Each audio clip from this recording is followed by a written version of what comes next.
Une baisse de salaire, c'est toujours galère à gérer, mais il y a quelques solutions dont on va parler aujourd'hui. Quand vous avez une baisse de salaire, l'option numéro 1 et la plus logique évidemment, ça va être de décaler quelques-unes de vos charges variables qui représentent la plupart du temps des dépenses plaisir. Donc vous les priorisez, vos charges variables, et vous décaillez celles dont vous pensez pouvoir vous passer. Ça, c'est ce que je ferai moi en priorité dans le cas de petites baisses de salaire ponctuelles. Solution numéro 2, si votre baisse de salaire elle est plus conséquente mais qu'elle reste assez ponctuelle, vous pouvez essayer de vous passer de remplir quelques épargnes pour le mois donné, quitte à les re-remplir un petit peu plus les mois d'après. Ça va vraiment dépendre de la situation dans laquelle vous êtes. C'est dans ces cas-là qu'on peut faire quelques petits ajustements de base. Par exemple, moi, Noël, en tout et pour tout, j'ai prévu 720 € de budget pour les cadeaux de Noël. Mais si je m'aperçois en milieu d'année à cause de quelque chose comme ça que c'est un petit peu trop et que je vais pas pouvoir assumer, du coup, je vais revoir mon budget à la baisse. Parce que c'est pas du tout une obligation de dépenser 720 € à Noël. Ce que je veux dire, c'est qu'il faut pas forcément attendre la fin de l'année pour revoir vos montants d'épargne. Si vous avez plus les moyens de faire ce que vous avez prévu, vous changez direct. Ensuite, solution numéro 3, mais ça c'est plutôt pour les baisses de salaire de long terme, ça va être d'aller faire le tri dans vos charges fixes. Typiquement, si moi j'étais dans cette situation-là, on va pas se mentir, la ligne Canal+,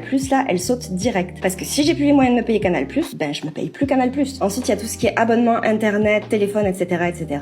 Sachez qu'il y a un site qui s'appelle Origami, qui compare pour vous vos abonnements et qui vous dit s'il y a des meilleures offres. Et en vrai, bien souvent, en changeant d'opérateur ou quoi, il y a des meilleures offres. Et enfin, il y a une dernière solution qui est une solution de prévention. Et cette solution, ça va être de vous créer un fonds d'urgence tant que vous le pouvez. C'est vraiment dans ce genre de problématique-là que réside toute l'utilité du fonds d'urgence. Par exemple, si vous avez une baisse de salaire ponctuelle, vous pouvez aller piocher le mois donné dans le fonds d'urgence pour compenser cette baisse de salaire et du coup garder le même style de vie. Généralement, il est conseillé que le montant du fonds d'urgence doit représenter 6 mois de revenus. Maintenant, on est bien d'accord que 6 mois de revenus, ça ne s'économise pas aussi facilement, même quand on a des salaires corrects. Mais du coup, quand tout va bien dans votre vie, n'hésitez pas à faire du fonds d'urgence une priorité dans vos épargnes. Parce qu'aujourd'hui ça va, mais on sait pas de quoi demain sera fait. J'espère avoir répondu à la question. Si vous avez besoin de plus de détails, n'hésitez pas à me le dire en commentaire. Moi, je vous fais des bisous. Bye!